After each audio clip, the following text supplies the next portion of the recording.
Tinatawag na tayo ng bundok.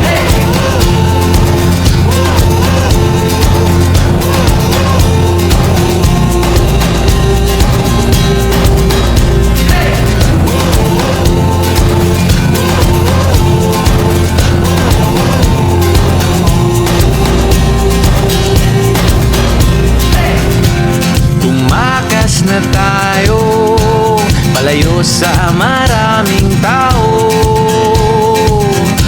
tumiwalay at magtago sa maingay at malabong mundo. Bumubulong ang hanging habagat at hampas ng alon, dumudulog at niyayakag na tayo ng karagatan.